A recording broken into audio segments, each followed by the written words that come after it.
Do you have the potion?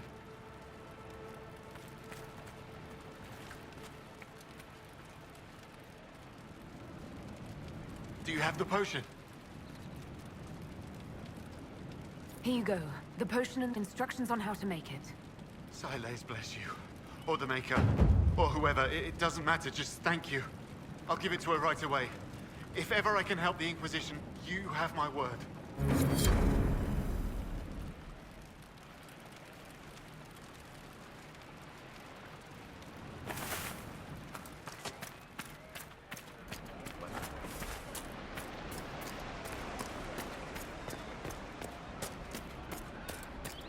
I'll keep an eye out. Mages, Templars, bandits, demons. Making it hard for a man to hunt for his supper. Here, maybe this will help. It more than helps. With this, I can fill these hungry bellies. Give these folks some hope. I didn't think much of the Inquisition. But no one else is helping like you lot. Maybe I was wrong.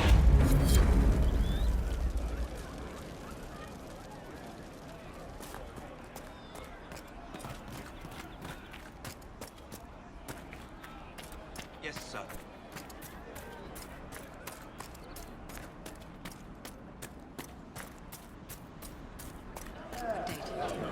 Maker's breath. If I were back in the city, I could just steal some blankets. I found some of the apostate's supply stores. I can mark the locations for you. I'll get out there myself with a few men and pick them up. This will keep a lot more refugees alive next time it snows. I appreciate it.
Ugh.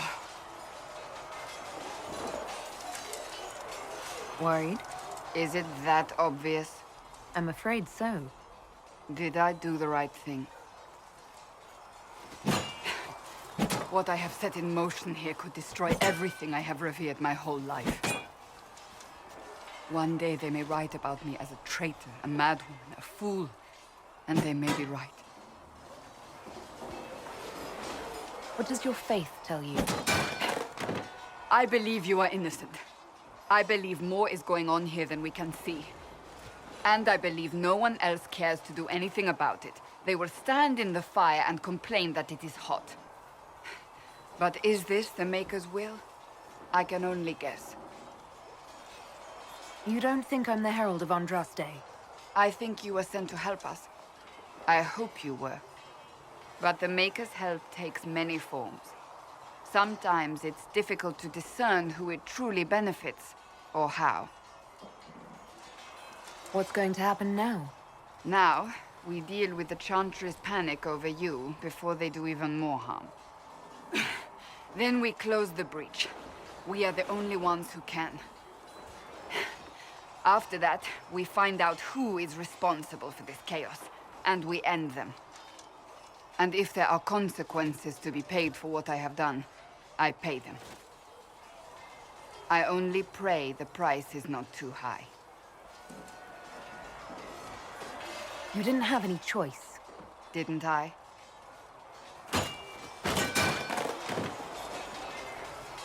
My trainers always said, Cassandra, you are too brash. You must think before you act. I see what must be done, and I do it. I see no point in running around in circles like a dog chasing its tail. But I misjudged you in the beginning, did I not? I thought the answer was before me, clear as day. I cannot afford to be so careless again. It wasn't like you had no reason to suspect me. I was determined to have someone answer for what happened. Anyone.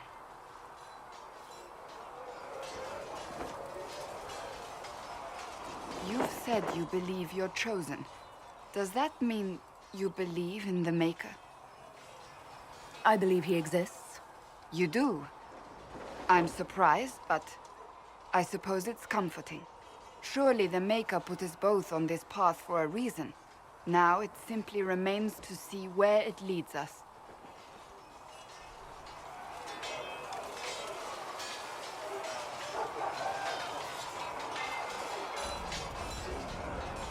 It occurs to me I don't actually know much about you. What do you want to know? I'm not sure. Where are you from? I thought you knew that. I suppose I could ask Liliana. She has collected a frightening amount of information on you. But I don't want to ask her. I want to hear it from you. My clan never stayed in one place for long, though we primarily roamed the free marches. Oh? I didn't think your people roamed that far north. But clearly I'm mistaken. I'm told some members of your clan might still be alive. Do you intend to go back? Wherever I am is home enough for me. That's how I feel now, after years of tending to business for the Divine.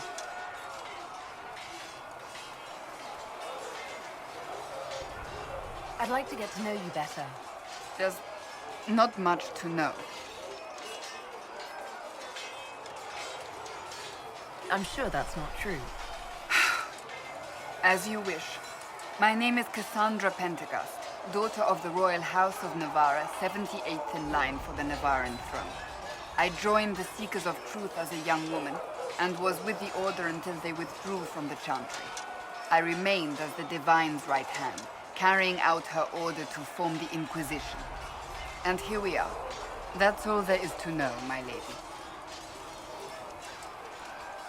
You're a member of Navarra's royal family. The Pentecosts are a very large clan. Half of Cumberland could say the same. Really? No, but it feels that way. I have hundreds of relatives so distant they need charts to prove we're related at all. And they have them. Oh yes.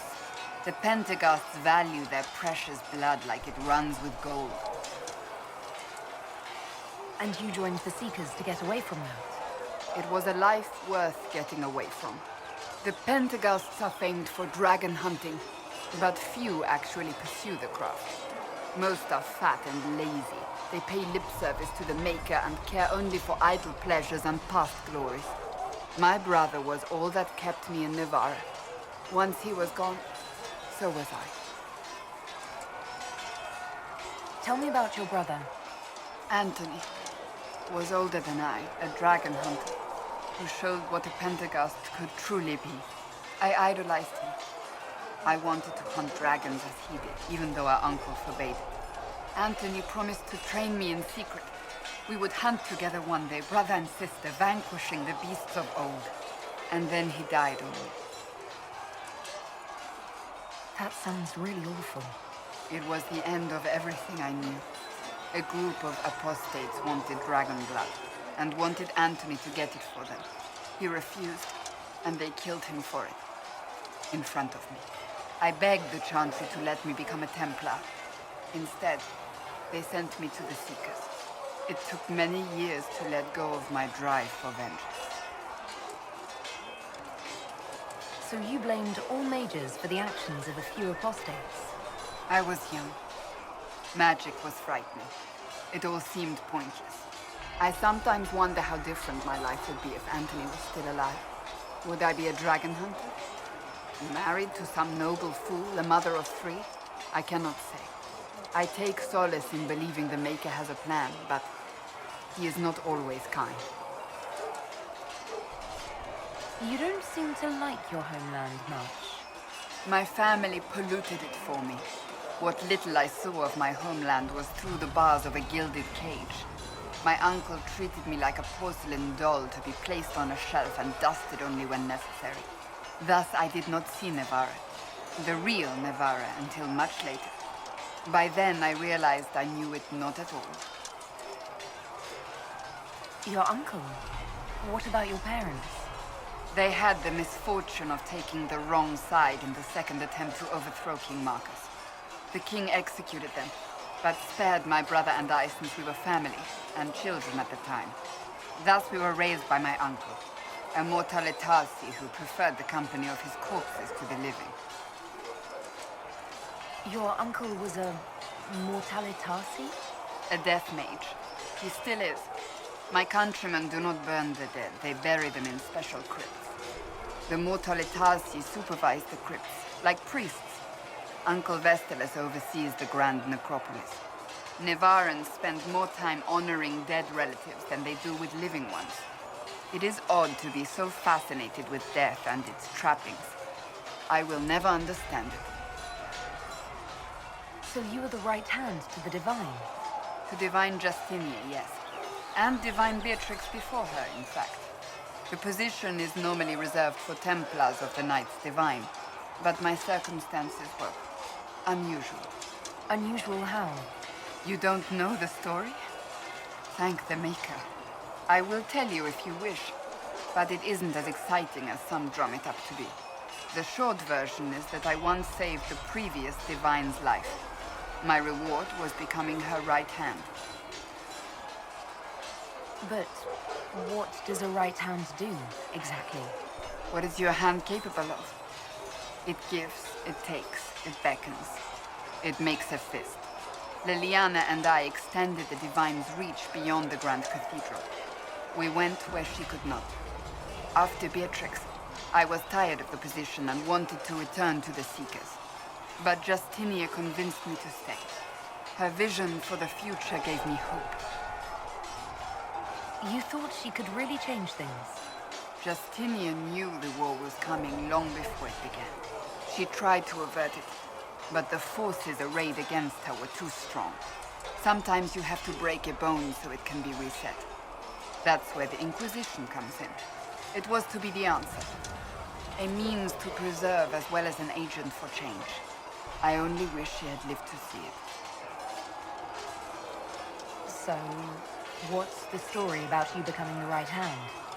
Sweet Andraste, do you really want to hear that? It was, what, 18, 20 years ago? Some still discuss it like it happened yesterday. The tale gets bigger each time it's told. I barely recognize myself within it now. I'm sure you're just being modest. I was there. I think I know what happened. To hear others tell it, I alone saved Divine Beatrix from a horde of dragons sent to assault the Grand Cathedral. Rather impressive for such a young seeker, wouldn't you say? And the truth is?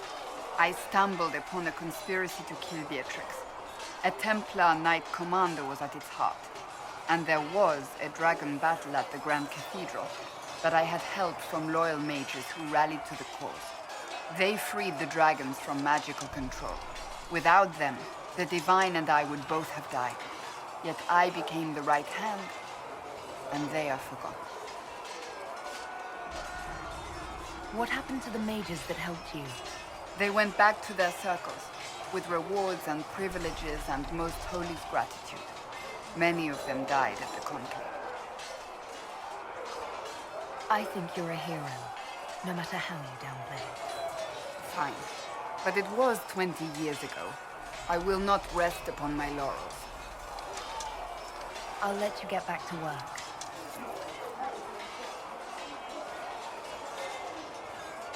Hello again.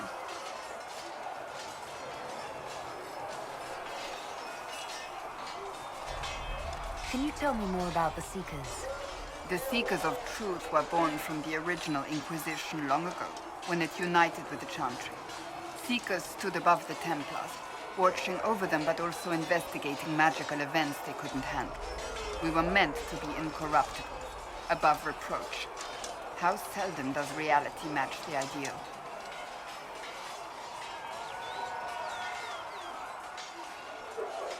But what are Seekers exactly? Those who know anything of us think we are Templars. We do not use lyrium, however. Our abilities are different, as was our original purpose. We disciplined the Templars and were accountable only to the Divine. And not even her, truthfully.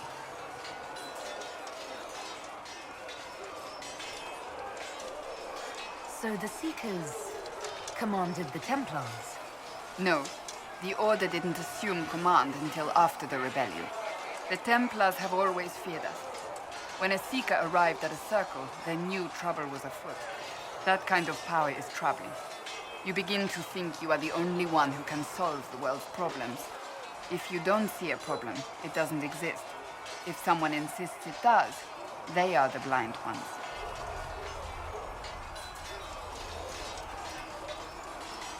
Do you think that kind of problem could ever be fixed? Possibly. Though the Seekers themselves would need to change. They were clearly not willing to, even though they abandoned everything they stood for to avoid it. In my heart, I believe they can still be salvaged, but not by their own hands.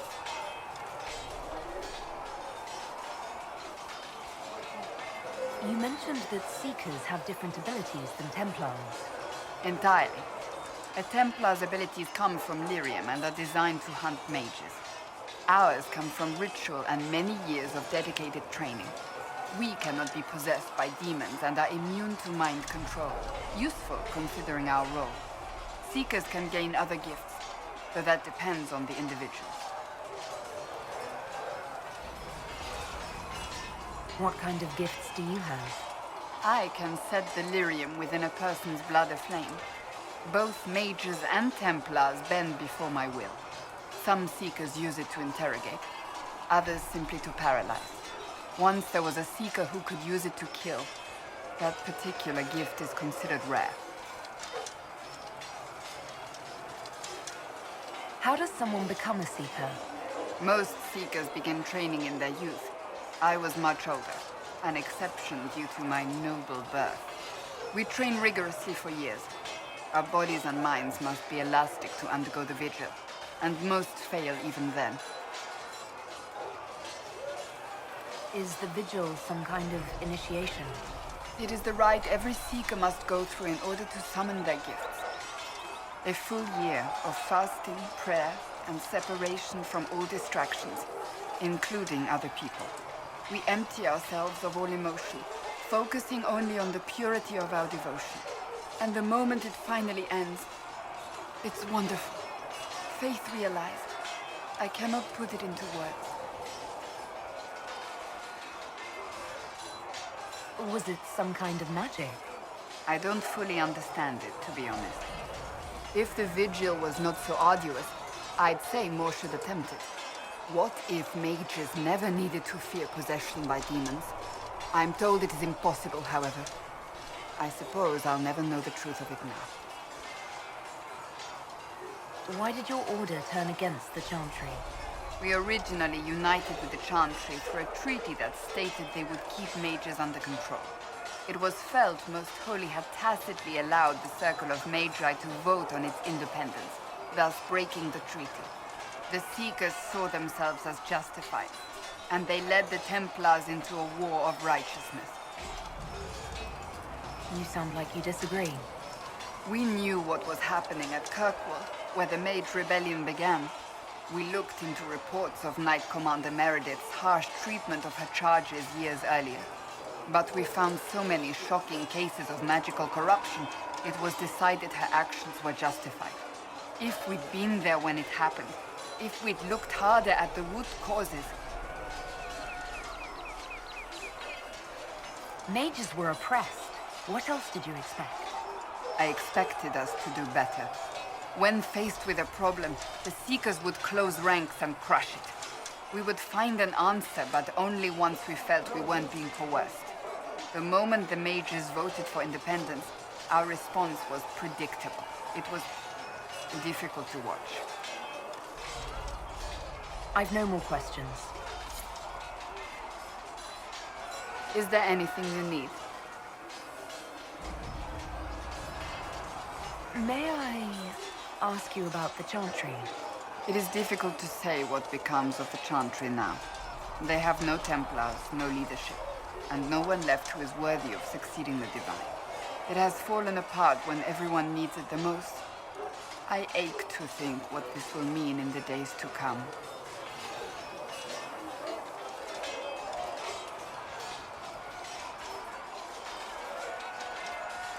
Do you really believe the chantry is worth preserving? I do. Though I understand how someone born outside of human society might think otherwise. Cast the chantry aside and new problems replace old ones. We will have learned nothing from history. The people need stability, and the chantry needs a new purpose. Andraste had a dream for us. It can still be achieved. So, what should this new purpose be? A dedication to what is truly important. Instead of building cathedrals and sewing gowns for the Divine, the chantry used to spend its coin feeding the poor. If we are to spread the Maker's word across the world, we must do so with open hearts and open hands. That sounds rather idealistic of you. Does it? I do not think it's so unachievable. The chantry has many good, honest people. They just need direction and inspiration. They need to be freed from centuries of adherence to tradition and ceremony. A chance for renewal is at our fingertips.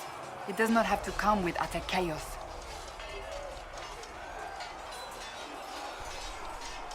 What influence does Chancellor Roderick really wield? He's a bureaucrat, responsible for communicating the Divine's will to the rest of the chantry. Therefore, he's accustomed to the clerics hanging on his every word, hoping his influence will benefit them. Despite that, Roderick is not a bad man.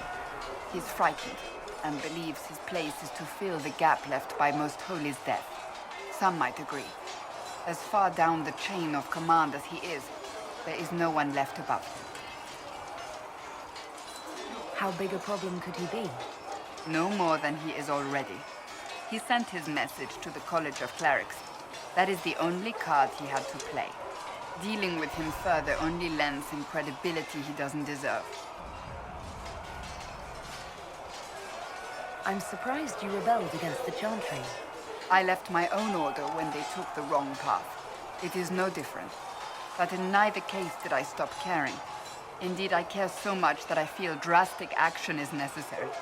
I suppose history shall one day judge my actions. Will the chantry replace Divine Justinia? They will try. Once the priests withdraw for the Grand Consensus, it is against chantry law for them to emerge without naming a new divine.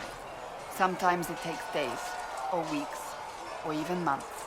The problem now is that no clear successor to Justinia exists. All worthy clerics died with her at the conclave. So what happens if they can't agree on someone? Theoretically, they will argue until exhaustion takes them or they see reason. Practically, however, if the Grand Consensus goes on too long, the chantry will crumble. Any cleric with ambition but little sense will see this as her one chance, and plenty of such clerics exist. We shall see what happens. The Inquisition must act in the meantime. If they do choose a new divine, will you serve her? That depends on whether she would have me. I am a rebel now, remember? And even if she would, I do not know. It would depend on what type of divine she is. I am no longer in a position to follow blindly, and no new divine could expect such obedience now. Thank you. Hello again. That's enough for now. Another time, then.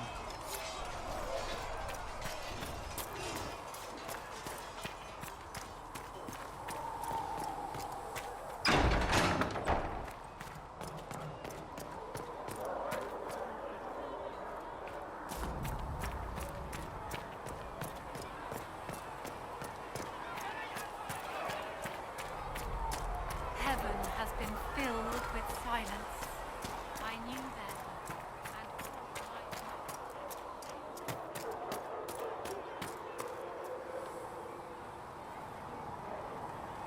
As I explored the Fade, I felt the presence of an intriguing artifact in the hinterlands.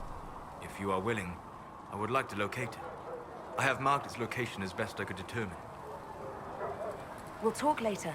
Goodbye.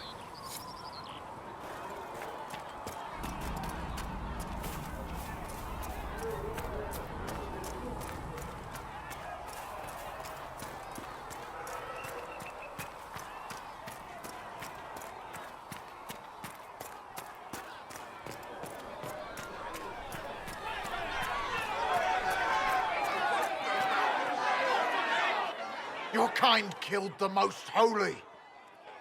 Lies. Your kind let her die. Shut your mouth, Mage! Enough! Knight Captain. That is not my title. We are not Templars any longer. We are all part of the Inquisition. And what does that mean exactly? Back already, Chancellor. Haven't you done enough? I'm curious, Commander, as to how your Inquisition and its herald will restore order as you've promised. Of course you are. Back to your duties, all of you.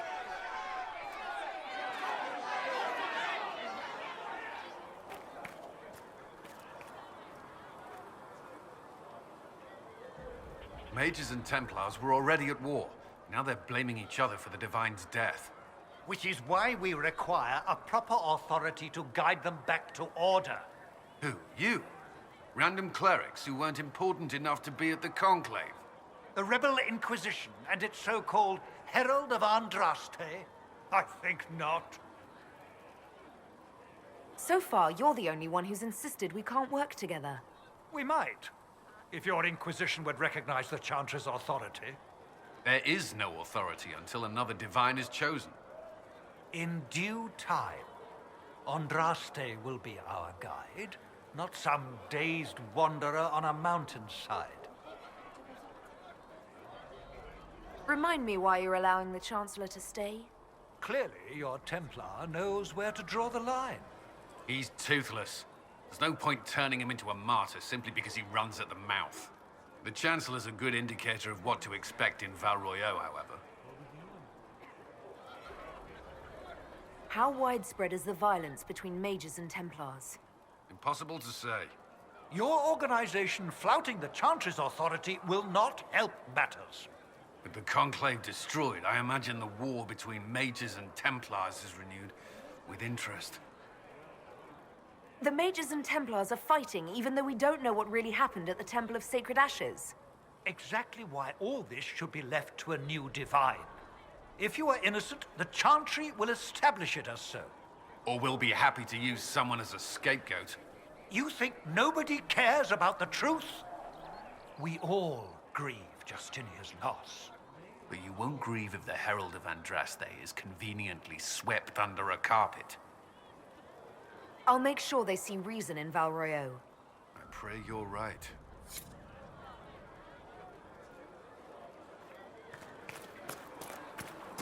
I did not see good Templars and evil mages in that circle, sister. I saw prisoners and jailers.